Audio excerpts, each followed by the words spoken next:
Hello, well today I'm in North Lincolnshire and this is the A18, an ancient road known as Barton Street, and not far from where I'm standing is a grim reminder of a tragic accident that occurred more than a century ago.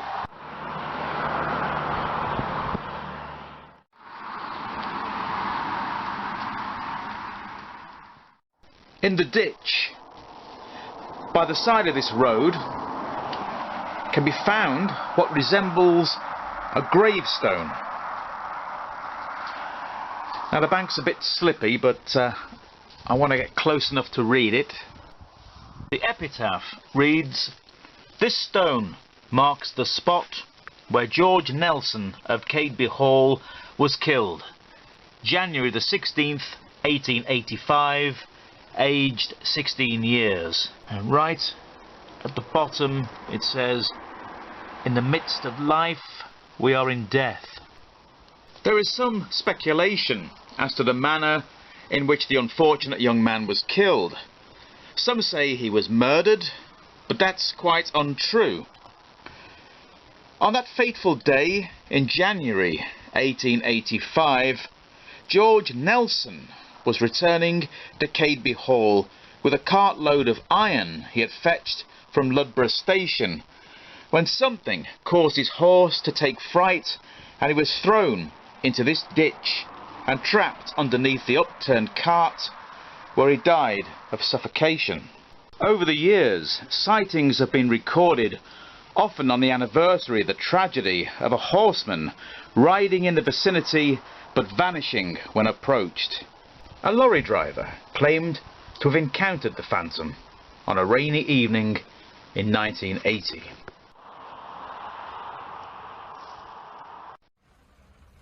The lorry driver was negotiating a bend in the road about a mile past the turn-off to North Thoresby, when suddenly something appeared in the middle of the road.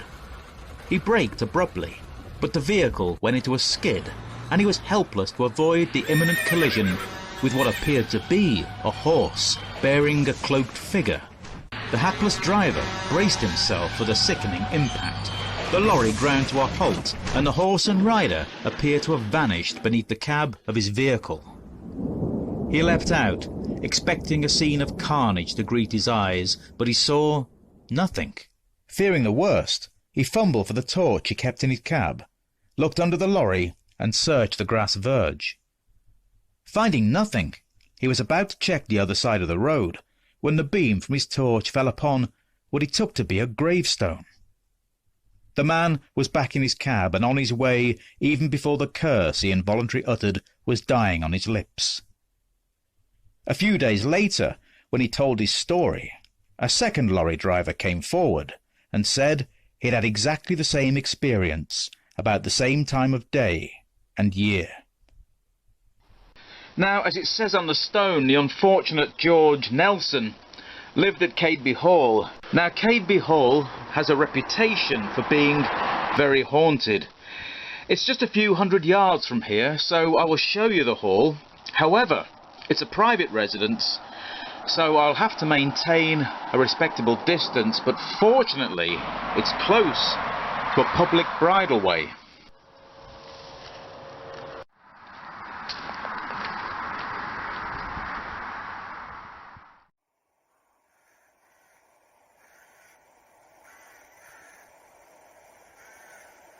This is Cadeby Hall. It was built in the early 18th century by the Heneage family. Now, by the 1960s, the hall had been unoccupied for quite some time, and it fell into disrepair, and I believe it was in danger of being demolished at one time. However, by the early 1980s, it was suitably repaired and used as a shooting lodge. It was renovated in the mid-2000s, and it's now a Grade 2 listed building.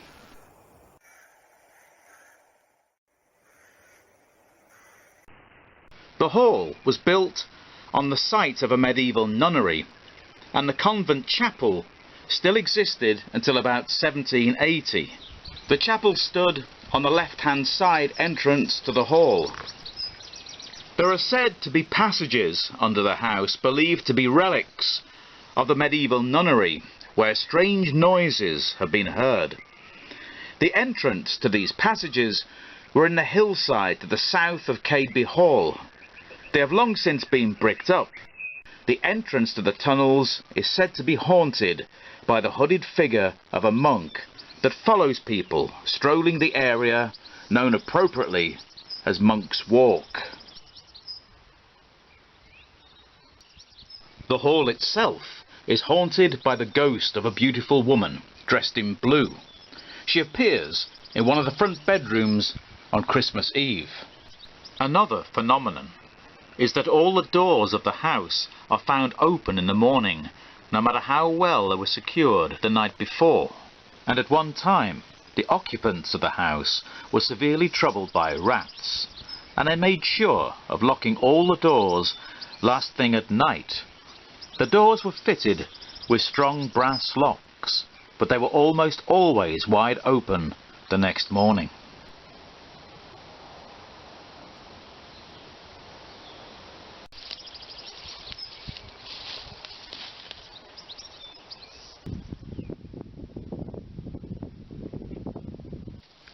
There is also the story of a young boy who went missing in the grounds of the hall after a garden party. Despite a thorough search, he was never found.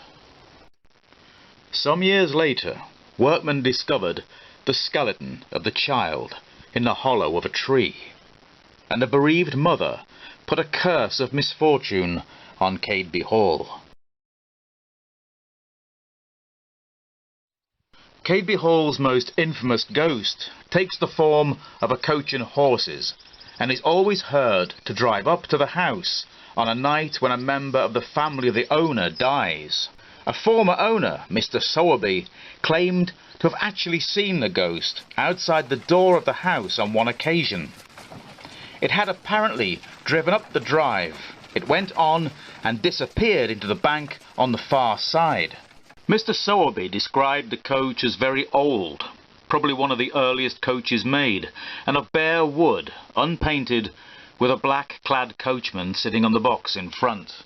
This was about dawn one summer morning, with the mist rising and the sun just breaking through. And the next day they heard that a member of the family had died. It is not known, however, if the ominous phantom coach appeared on the fateful day of January the 16th, 1885, to signal the tragic death of George Nelson.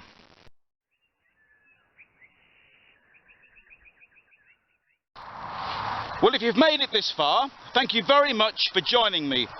I will leave you with a story by local author Tom Herbert entitled The Riddle of the Stone.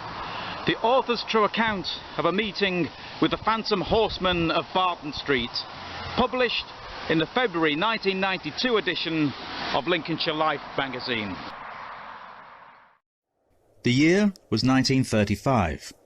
I was spending the Christmas holidays on my uncle's farm, where I loved working with animals and helping on the land. On the morning of January the 16th, I was at the yard early, loading a farm cart with trusses of hay cut from a stack by Alan Ranshaw, the stockman. A silent, taciturn man, he surprised me by suddenly saying, "I shouldn't take the old horse out riding this afternoon, Tom. The ground's frozen solid. You'll break your neck. Any road. I shouldn't ride today of all days." My curiosity aroused, I plied him with questions, which he brushed aside, saying brusquely, "Read what's written on the stone." He then lapsed into silence. As I took the load to the flock by the Wold Newton Road, I was barely aware of the driving snow, for my mind was full of unanswered questions. Where was the stone to which Ranshaw referred, and what could be the significance of this particular day? Later that afternoon, still perplexed and heedless of Ranshaw's well-meant concern for my safety, I rode down the wold, coaxing the horse into a steady trot as we skirted the woods. We approached the marshland beyond the old Roman road. The sun, a fiery disk, was sinking below the wolds in a smouldering crimson haze, tipping the withered sedge along the dykes with dusky gold. The land was gripped in the iron fist of a relentless cold. and the flooded brick pit by the roadside, a dark waste of deep water, was covered with a thick sheet of ice, fringed with secretive reeds and wind-bent sallows. It was a forbidding place where nothing stirred and no sound broke the vast empty silence. In this atmosphere of brooding menace, I felt a sudden premonition of danger. The light was fading fast, the stars appearing one by one in a darkening sky. Possessed by a sense of utter loneliness and still filled with the vague unease created by Ranshaw's enigmatic warning, I wheeled the horse about and headed for home. Then, faintly at first, and then louder and louder, I heard the muffled drumming of a horse's hooves on the snowbound road. My horse's ears pricked up as a pale shape, shadowy and insubstantial, materialized from the enclosing mist. I had a fleeting impression of a youth of my own age, riding a dapple-grey Percheron, an ancient breed used in times past for drawing coaches. He was wearing a Norfolk jacket and knee breeches of the sort worn in a bygone age. As horse and rider swept by, they left the road and galloped across the country towards Barton Street. Intrigued, I followed.